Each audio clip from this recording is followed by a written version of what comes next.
ഇതുപോലെ നിങ്ങളുടെ ഗ്യാങ്ങുകളിൽ പ്രത്യേകിച്ച് അസീസ്, ഇങ്ങനെ നോബി, തങ്കച്ചൻ അങ്ങനെയൊക്കെയുള്ള ആളുകളൊക്കെ കൂടി ചേരുമ്പോൾ അല്ലെങ്കിൽ ഈ ഇങ്ങനെയുള്ള യാത്രകളിലും ഒക്കെ ഒരുപാട് മറ്റ് ചില ഇവരുമായി ബന്ധപ്പെട്ട ചില തമാശ കഥകൾ, ഇവരെ ട്രോളാൻ പറ്റിയ ചില ഇൻസിഡൻസ് ഒക്കെ കിട്ടുമല്ലോ. ട്രോളാൻ പറ്റിയത് കുറെ കഥകളുണ്ട്, അത് പറയാൻ പറ്റില്ല, അതിൽ പ്രശ്നം.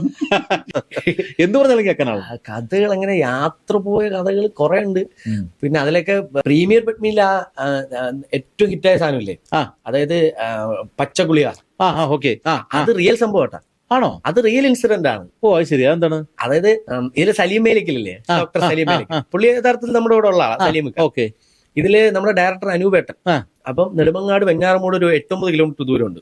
അപ്പൊ ഈ ദൂരം സഞ്ചരിച്ച് കോവിഡ് സമയത്ത് വരണമെങ്കിൽ നമ്മൾ എന്തെങ്കിലും നമ്മുടെ ആവശ്യം കാണിക്കും, നമ്മൾ പേപ്പറിൽ എഴുതി സത്യവാങ്മൂലം കോവിഡിന്റെ സമയത്ത് അങ്ങനെ. അപ്പൊ വെഞ്ഞാറമൂടേക്ക് വരാൻ വേണ്ടി അനൂപേട്ടൻ ഇറങ്ങി ഈ സലീം മേലിക്കൽ പറഞ്ഞു, നീ ഒരു കാര്യം ചെയ്യും, ഗോകുലത്തിൽ മെഡിക്കൽ കോളേജിൽ ഡോക്ടറെ അപ്പോയിന്റ്മെന്റ് ഉണ്ട്, കാണാൻ പോകുന്നു പറഞ്ഞു. അപ്പൊ അനൂപേട്ടൻ ചോദിച്ചു, ഡോക്ടർ അപ്പോയിന്റ്മെന്റ് ഞാൻ ഡോക്ടറെ പേര് വേണ്ടി, നീ എന്റെ പേര് ഏതാഴാ, ഡോക്ടർ സലീം മേലിക്കൽ, എന്നിട്ട് എന്റെ ഫോൺ നമ്പർ വിളിച്ചാൽ ഞാൻ പറഞ്ഞോളാം. പുള്ളി അതുപോലെ എഴുതി, doctor appointment doctor Saleem Melakkal, phone number. Police വണ്ടി വഴി കൈയാണിച്ച് നിർത്തി. എവിടെ പോകുന്നു? ഗോകുലം മെഡിക്കൽ കോളേജിൽ. എന്തിനു വന്നു? ഡോക്ടർ അപ്പോയിന്റ്മെന്റ്, ഞാൻ എനിക്ക് ഇങ്ങനെ മരുന്ന് കഴിച്ചുകൊണ്ടിരിക്കുന്ന പേഷ്യന്റാ. അവിടെ ഡോക്ടറിന്റെ നമ്പർ എവിടെ? ഇതാ ഡോക്ടർ നമ്പർ. എടുത്തു വെച്ച് വിളിച്ചു. അപ്പൊ പുള്ളി പറഞ്ഞു അവിടുന്ന് 2-3 മരുന്നിന്റെ പേര് പറയാൻ പറഞ്ഞു. ഡോക്ടർ സലീം മേലക്കല്ലേ? ഡോക്ടർ സലീം മേലക്കൽ. അതെ, 2 മരുന്നിന്റെ പേര് പാരസെറ്റമോൾ. അത് 2 നാവി പിടിക്കുന്ന പച്ചഗുളി. അതിനെ നമ്മള് വലിച്ച് കഥ ഉണ്ടാക്കിയത്. Okay okay okay. സിനിമാ രംഗത്തേക്ക് ചെന്നപ്പോ ഉണ്ടായിട്ടുള്ള അനുഭവങ്ങൾ ഒന്ന് വിശദീകരിക്കുക. മീൻസ് ഒരുപാട് കാര്യങ്ങൾ ഉണ്ടാവുമല്ലോ, അതിനകത്ത് നല്ലതുണ്ടോ ചീത്തയുണ്ടാവും. പണ്ട് ഞാൻ എവിടെ കാസ്റ്റിംഗ് കോൾ എന്തായാലും വിളിക്കും. കാസ്റ്റിംഗ് കോൾ അന്ന് ഞാൻ ആദ്യമായിട്ട് സിനിമ എന്നുള്ള സംഭവത്തിൽ ഞാൻ ചെല്ലുന്നത് ഏടിയായിട്ടാ. ഓ ആണോ? ഏത് സിനിമയിൽ? ഡയറക്ടർ. പടത്തിന് പേരൊന്നും ഒന്നും ഇട്ടിട്ടില്ല, അവിടെ ഇറങ്ങിയിട്ടുമില്ല. ഞാൻ ആദ്യമായിട്ട് അഭിനയിക്കുന്നത് ആ സിനിമയിൽ. ശരി. അത് ചെങ്ങന്നൂരായിരുന്നു ഷൂട്ട്. പിന്നെ അതിന്റെ പ്രൊഡ്യൂസറൊക്കെ നമുക്ക് പൊളിറ്റിക്സിൽ ഇപ്പം സജീവമായിട്ടുള്ള ഒരാളാണ്, അപ്പൊ അവന്റെ പേരൊന്നും ഞാൻ പറയില്ല. അവരാ പ്രൊഡ്യൂസ് ചെയ്തത്. അപ്പൊ അവിടെ എനിക്ക് സത്യത്തെ അവസരം ചോദിച്ചു പോയതാ അഭിനയിക്കാൻ. അപ്പൊ അതില് അങ്ങനെ വലിയ ക്യാരക്ടറും പരിപാടിയും ഒന്നുമില്ല. അപ്പൊ ഏടിയായിട്ട് കൂടെ നിന്നോളാൻ പറഞ്ഞു. ഞാൻ കോസ്റ്റ്യൂം കണ്ടിന്യൂ നോക്കുന്ന ഏടിയായിട്ട് നിന്നു. അപ്പൊ അതില് ഒരു ചീത്തവിളി കിട്ടുന്നുണ്ടാവുമല്ലോ.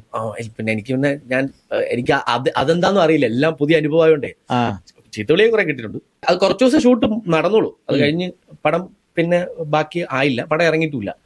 അപ്പൊ അന്ന് അങ്ങനെ വരുമ്പോ അതില് ഒരു സീൻ, അതിലൊരു 2 ഡയലോഗുള്ള ഒരു ക്യാരക്ടർ ഉണ്ട്. ഇപ്പോഴും ഞാൻ സുരാജേട്ടനോട് അത് പലവട്ടം പറയണമെന്ന് വെച്ചാൽ എപ്പോഴും വിട്ടുപോകും. ഞാൻ മലയാള സിനിമയിൽ ആദ്യമായിട്ട് കൂടെ അഭിനയിക്കുന്നത് സുരാജേട്ടൻ്റെ കൂടെ. പക്ഷെ സുരാജേട്ടനോട് ഇതുവരെ പറയാൻ പറ്റിയിട്ടില്ല കണ്ടപ്പോഴൊന്നും. ഞാൻ പലപ്പോഴും വിചാരിച്ചു അയ്യോ അത് പറഞ്ഞില്ലല്ലോ. അതായത് ഡയലോഗ് ഇത്രേ ഉള്ളൂ എന്റെ ഡയലോഗ് അതില്.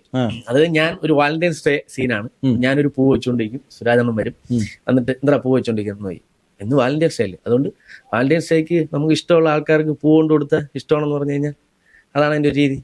ഇഷ്ടമുള്ള ആൾക്കാർക്ക് പൂ കൊണ്ട് കൊടുത്താൽ മതിയോ?